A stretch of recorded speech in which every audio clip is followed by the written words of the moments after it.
When the Facts Change is brought to you by the Spinoff Podcast Network in partnership with KiwiBank, the bank for Kiwi looking to get ahead in business and in life. A bank that delivers expertise in banking know-how, smart advice for business owners wanting to invest, grow their business or diversify. A bank that adapts with technology through the lens of its people and customers. It is a bank with heart that is driven by its purpose. Kiwi making Kiwi better off.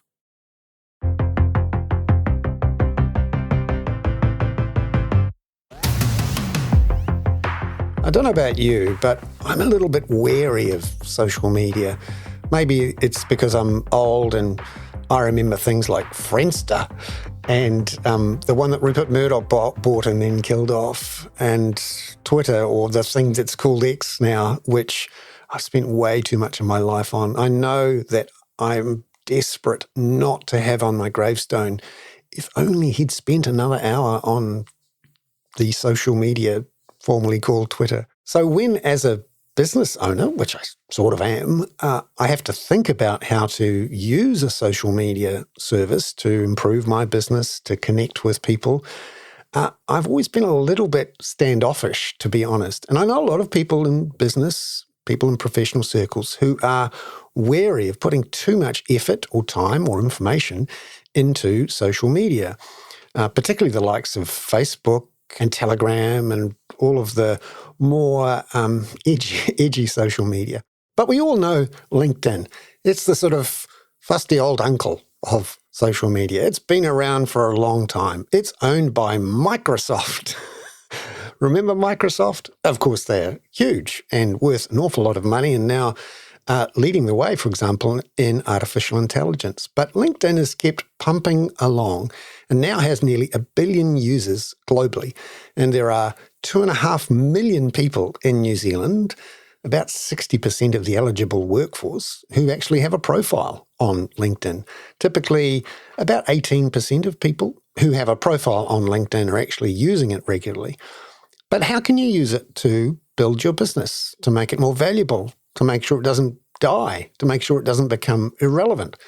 I've actually been using LinkedIn a lot more recently to try to connect with people, to distribute, to put things out there. And if you happen to be following me on LinkedIn, you'll have seen I've started to put out the When the Facts Change podcast after some very helpful advice from Jane Yee at the Spinoff, our executive producer. And she's absolutely right. This is how you distribute in an age of social media, and it's how you connect and make networks. This week on When the Facts Change, we speak to someone who is deep in the weeds of LinkedIn and who spends their entire life trying to make it easy to use it for small businesses that perhaps aren't that digitally savvy, perhaps a bit older, and unaware of how post-COVID not being on LinkedIn is as good as being dead. Because as we learn from Assia Salikhova, the managing director of Wellington development agency Smarketing Lab, you need to not do stupid things on LinkedIn, and you need to show that you're alive. As someone called Bernard, never occurred to me that people wouldn't think I was alive, but sometimes if you don't put your picture on LinkedIn, for example, people think you're dead or that you don't really exist. These are the sorts of tips and tricks we'll find out more about this week on When the Facts Change, and how LinkedIn and other social media services can actually help someone who has a business to grow it and make it more relevant, and also to make it more saleable. Because in a world where we don't do catching up quite so much, where there aren't so many conversations around water coolers and face-to-face meetings, it can be the thing which actually gets you your next customer or your next employee or your next contract. That's this week on When the Facts Change, when you'll discover too that I could have a new moniker on my LinkedIn profile involving a pointy hat. Just keep listening. Well, kia ora, and welcome to When the Facts Change to Assia Salikhova, the Managing Director of a Wellington-based business development agency called Smarketing Lab. Assia, great to see you. Hi, thank you for having me. It's great to find out a bit more about how businesses owned by people who are running them that are a bit more mature, I suppose you could say, in their 40s, 50s, and maybe even in their 60s, how they are thinking about either building their businesses or maybe running them down or maybe selling them. Could you tell us about the sorts of issues those people who are more mature or have mature businesses, how they're thinking about the world? Absolutely. Look, the reality of business is that if someone wants to sell the business, there need to be something to sell. And the fact that the business is operational, maybe even profitable, does not necessarily mean that there is enough substance to sell. A few years back, I was part of the nationwide conference about how to prepare business for sale. And it was an interesting observation which all participants had, that every advice which was given by lawyers, accountants, brokers, and myself, sales and marketing, about how to sell business, all advice was you have to have a well-established business. A well-running business will sell well. So the challenge in New Zealand is that many businesses are not that organized. And therefore, the price for them potentially may be very low, or there is kind of nothing to buy except, debt and, some kind of problems. So when you say people don't necessarily have well-organized businesses, what are you talking about? Well, I'm talking about businesses which have process and procedures, businesses where the business can run without business owner being closely involved, because this is one of the big concerns that a lot of customers do come over and over because of the business owner. And this is especially common in business to business, in professional services. Yeah, so in New Zealand, we like to think that we're very close, and often it's a word of mouth or a reputation type business. But these days, a lot of things are done online. A lot of reputation is made and lost online, and a lot of the tools that we use for organizing businesses are in the cloud. Could you talk about how one of those traditional businesses that is, has been a word of mouth, write down the names in a notebook type of business, how they can adjust or even improve? Absolutely. So first of all, I think we need to understand that since not only because of the digital world, but also since 2020, there is a lot less opportunities for people to share word of mouth. When we meet over a video conference, there is no this casuality as it is, somewhere in the office or, over a cup of coffee. So naturally, there is there is less and less word of mouth. That's kind of the fact of life. Now, the question is a very good question. What can businesses substitute it with? And it will be logical to think that you've got to be online. Now, past the times when having a website was enough to be found. As we all know, this is now a real challenge. Yeah, having a website means not necessarily that you will be found. There is a whole raft of things that need to happen. But fortunately, and especially for business to business and professional services, there is a special place known as LinkedIn. So LinkedIn was created as a business network. Now, the one thing which I recently discovered is that even though most businesses value networking and they value to belong to some organization, Chamber of Commerce and so forth, they didn't quite grasp that online networking happens and the rules are still the same. The reason I'm saying the rules are the same is because behind this digital world are the same people. Yeah. So if we network and, we take time to learn about people, to be familiar with them before we will engage their services, the same rule applies on LinkedIn. But for this to happen, people need to remember the number one rule of networking, which is you've got to show up. If you're a member of some professional organization and you never come, nothing happens, yeah? So your membership fees are wasted. The same with LinkedIn. So how do you show up on LinkedIn? Because often people think of LinkedIn as something that you only use when you're looking to apply for a job, or maybe if you're in HR and you're trying to find people to employ. But for someone who is running the business or owning the business, it just, for some people, it sounds like a chore. So how do you show up? In the same fashion as you do this in offline, but most importantly, what is kind of really important to understand is that LinkedIn was designed to be a strictly business tool. I actually happen to know people who started LinkedIn, and at the beginning, there was nothing about HR or employment. It was all business. But then gradually, businesses were not participating enough, and the employment world kind of took it over. So that's a little bit of a history. But now, if we talk about how do you show up, well, you do a couple of things. Number one is you make sure that you're presented well on LinkedIn, and this is called LinkedIn profile. It's a little bit like an enlarged business card, which people used to leave in different places. Remember the real estate agents, dropping their business cards everywhere? So that's the same. So a LinkedIn profile stays there 24/7, and people can learn and be nosy about you. This is step number one. Step number two is participate in conversations. So many years ago, people lived in a village, and they will come to a marketplace and they will chit chat, and this is how they knew what happens in the village. Yeah. So everyone knew everything about everyone. Then we grew up and we started to develop some business networking events. So you become member of Chamber of Commerce and you come there for a networking, and then you meet new people, you chit chat, and this is how people know what's going on. The time has passed, and now we have a LinkedIn. And what happens on LinkedIn? We do not have to drive for hours. We do not have to come and see people who are not our target audience. We can purposely connect with people in our target audience, and we can leave little notepads with notices about what's going on in my business, what I'm looking for, what I'm interested, what I'm concerned about.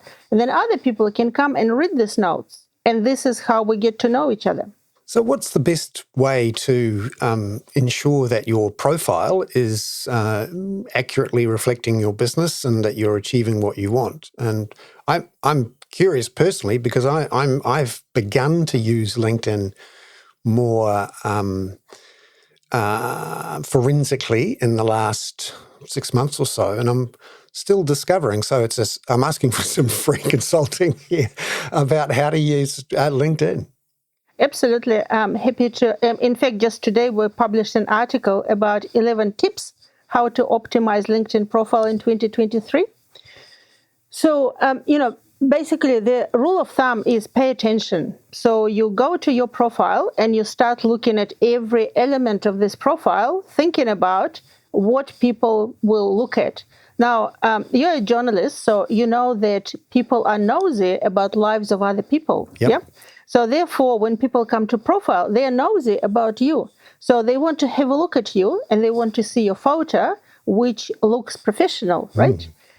They want to have a look at your banner, which is a big piece of real estate behind the photo. And it's nice to have some landscape there or something else, but you can also use this to put maybe some call to action, maybe some information about you, or, maybe anything else. Then there are Google, by the way, indexes LinkedIn profiles. What does it mean? That means that under your name, you have the whole 220 characters to put some key information which can help people to find you. And guess what? A very popular approach is to call yourself, like, for example, Wizard of Podcasts. And if someone will be looking for a Wizard of Podcasts, you may be the only one in the world. Yes, I am a wizard of podcasts, and I do not have the hat. I need to get a hat of some sort. I'm curious too, Assia, what are the main mistakes that people use in using something like LinkedIn when they're trying to put their best foot forward? Well, typically when people put their best foot forward, they achieve some result. The biggest mistake, I believe, is when people pay zero attention to LinkedIn. In 2022, there was some research done in the United Kingdom where they discovered that when someone hears someone's name, they go and search for this person on Google, and then they search for this person on LinkedIn. And on the strength of their search on LinkedIn, they may decide to visit people's website. Now, what does it tell us?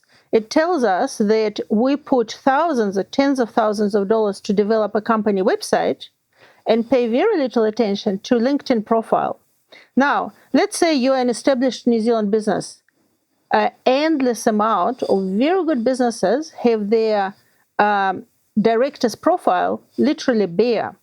There is like no photo, no nothing, and then it says, I've been in this business for 35 years.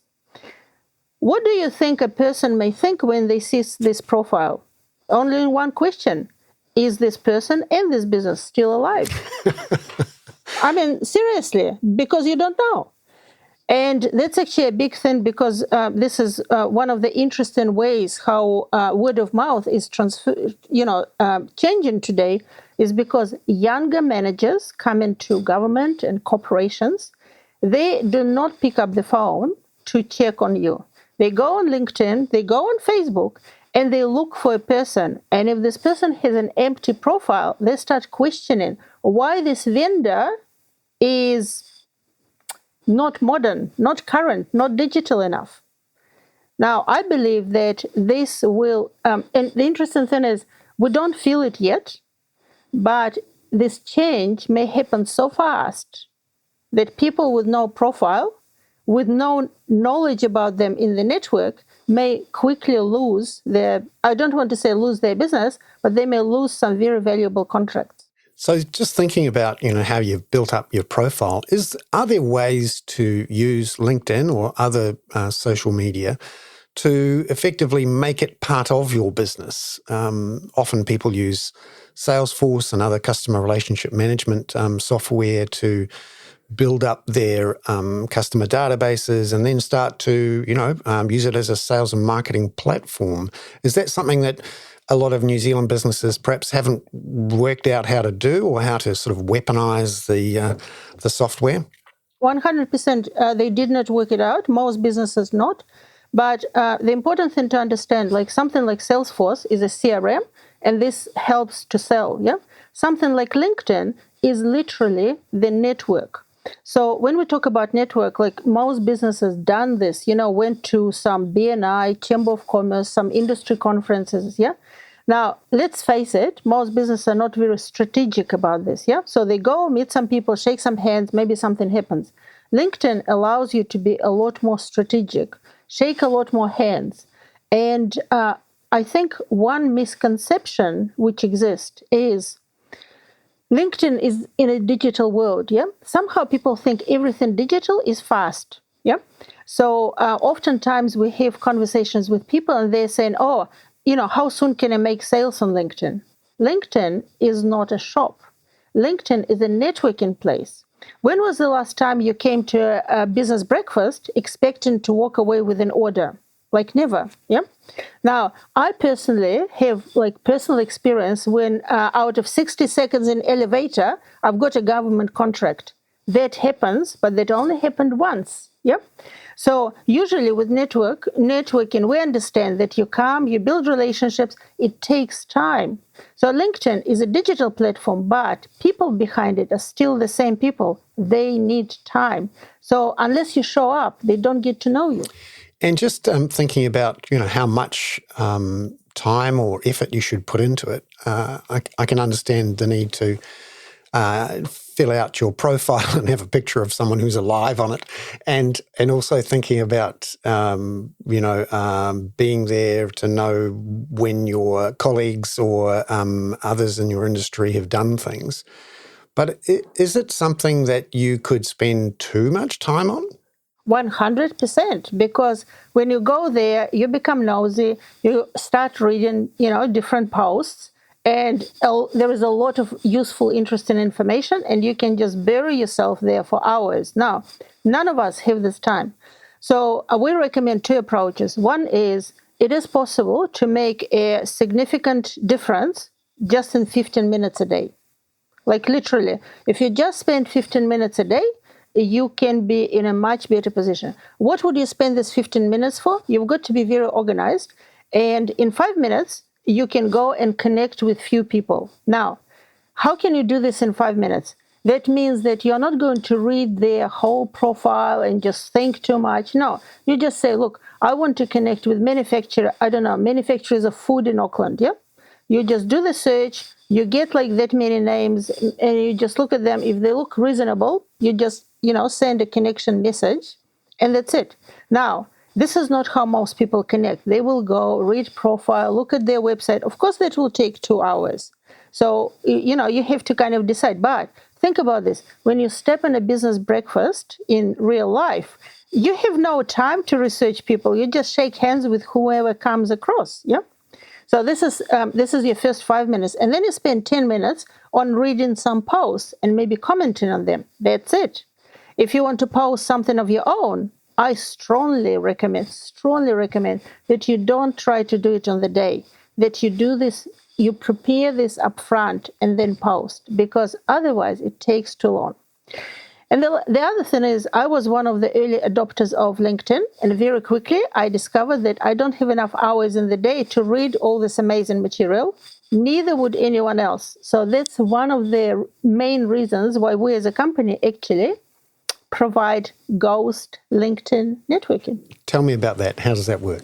Well, we represent you on LinkedIn. So we spend all this time instead of you, and then you only get engaged in meaningful conversations. So what does it mean? That means that we will discuss whom do you want to target, and we will spend time to find these people and connect on your behalf. That will mean that we'll discuss with you what you want to talk about, and we will write articles and create posts and post them every day so that there will be full impression that you are present there. The only thing which we are very careful about is making comments on your behalf, because there are lots of things involved. Yeah, so there are personal acquaintances and so forth. So in that respect, with every company, we carefully sort of structure that. And sometimes we make no comments. This is the only thing which you can do in like a few minutes a day.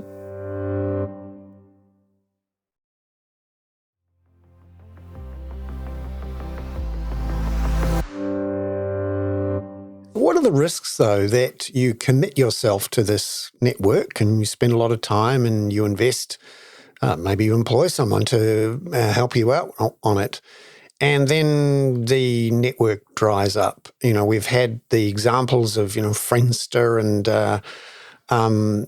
a whole bunch of others that I've forgotten because I'm too old. And how do you make sure that you don't don't get stuck with the dying horse?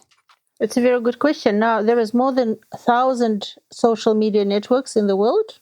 There is only one we know as a professional business network called LinkedIn.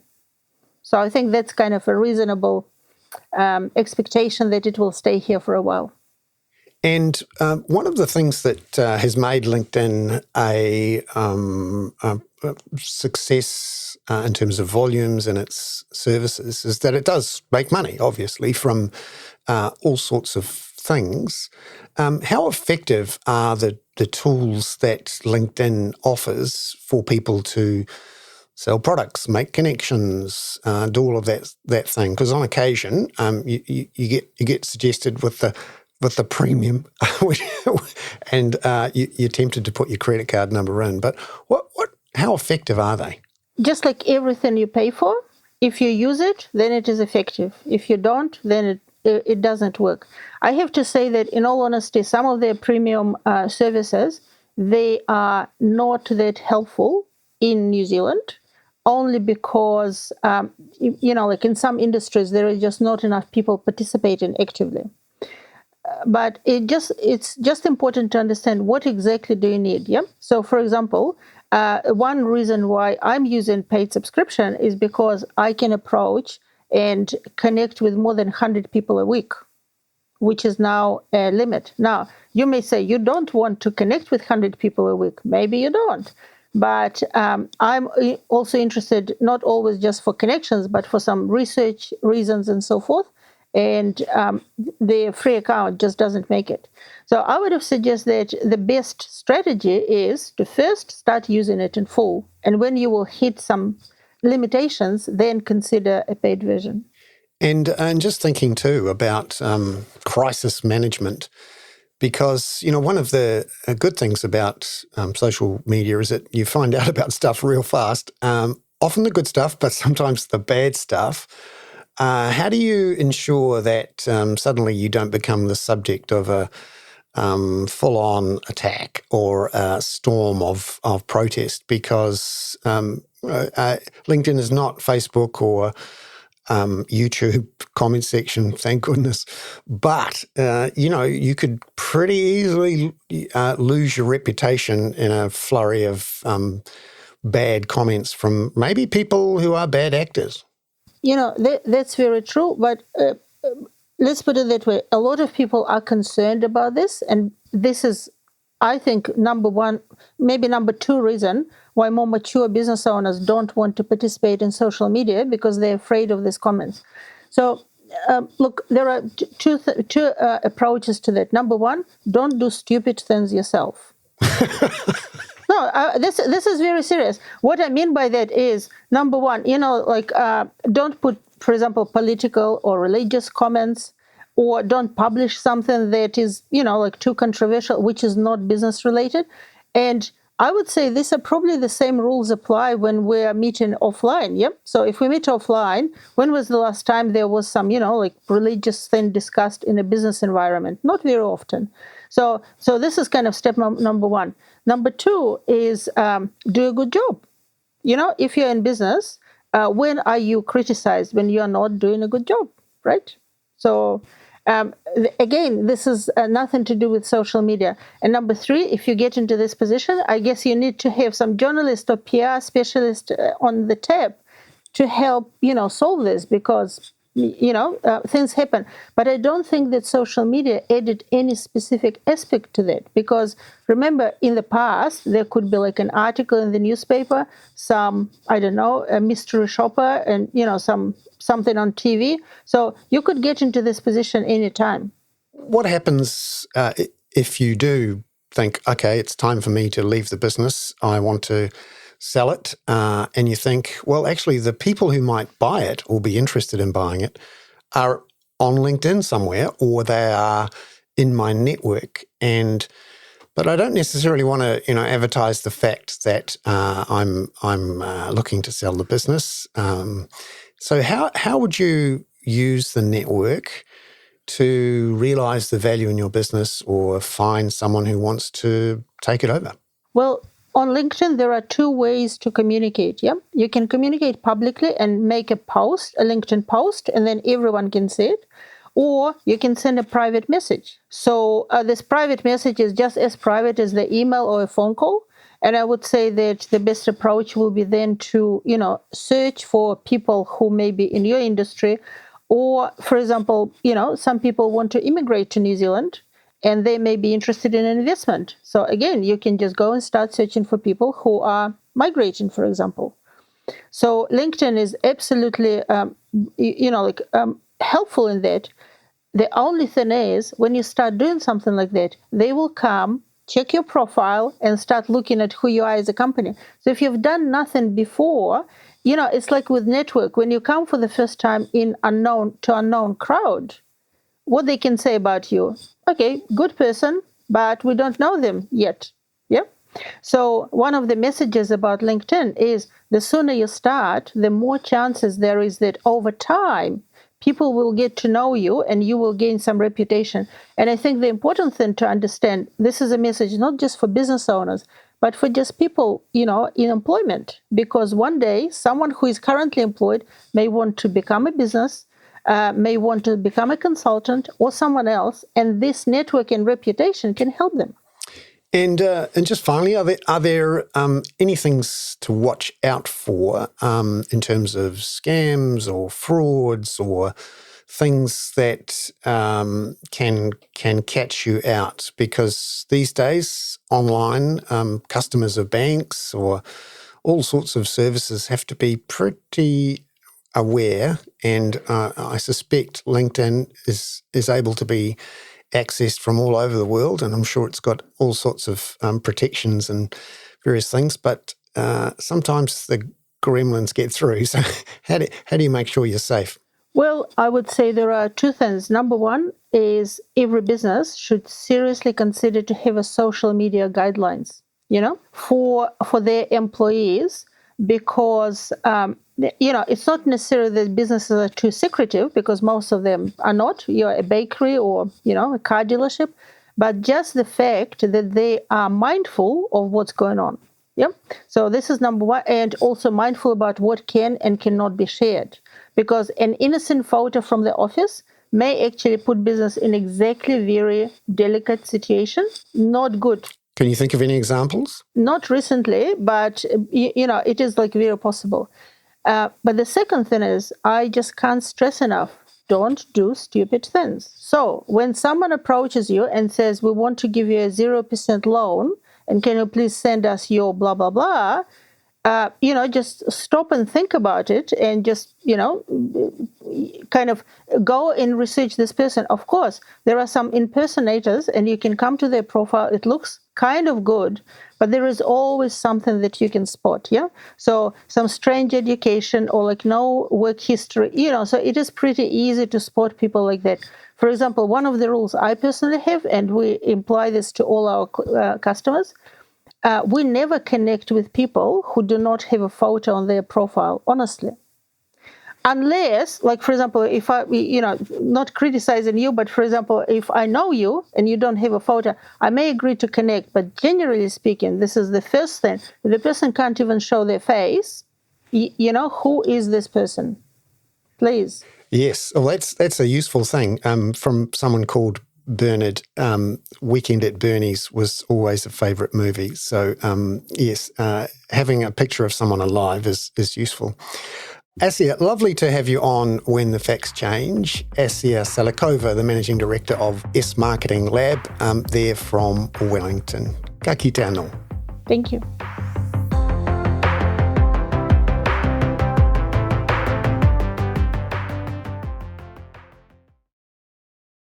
When the Facts Change was brought to you by the Spinoff Podcast Network, together with KiwiBank.